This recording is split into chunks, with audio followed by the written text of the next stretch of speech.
We have a red-tailed hawk sunning.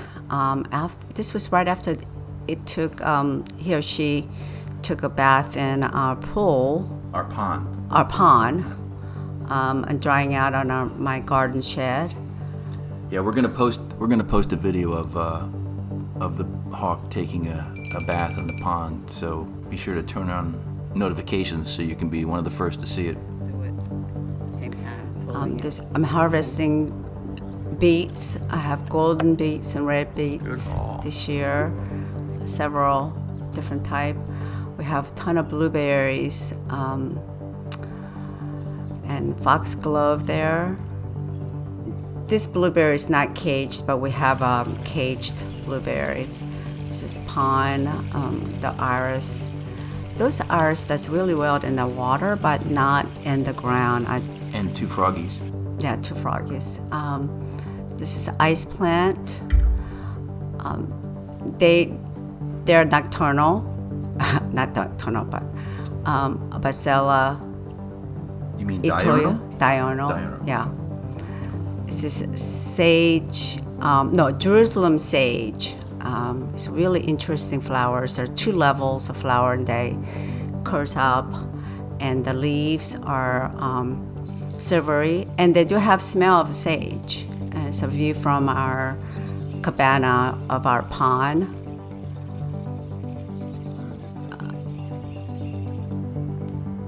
Again, this is Bacella itoa peony. It's cross between tree and garden peony. It's intersectional. They call it intersectional peonies. So this is white peony. This is from Steve's grandmother's garden that we have had for many years. And many people think that we need the ants help open the peonies, but no, they're just there to collect the nectar. This is time lapse of the white peony that we have is from Steve's grandmother, Nana's garden from Pennsylvania.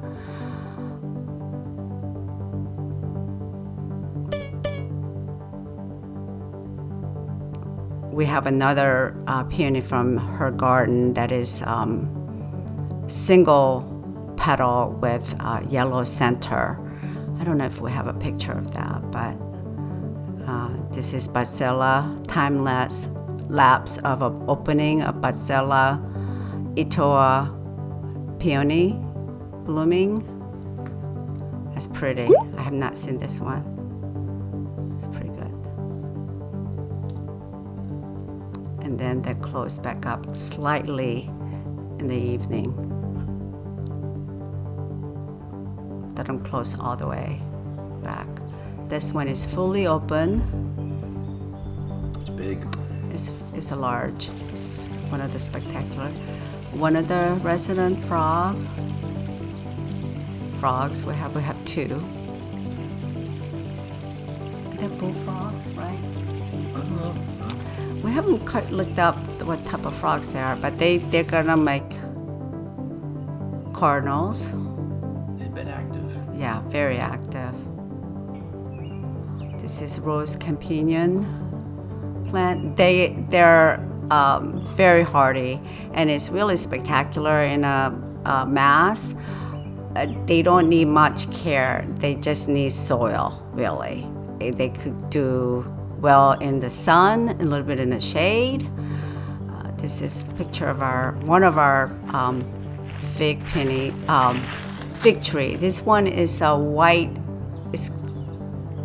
flesh. View of one of my shade garden with the hostas and ferns, cast iron plant, and back in ground is the mock orange.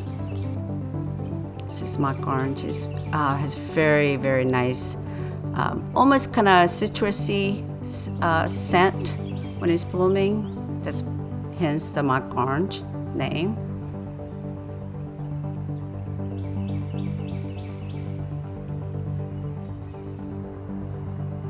Rhododendrons. Thanks for watching.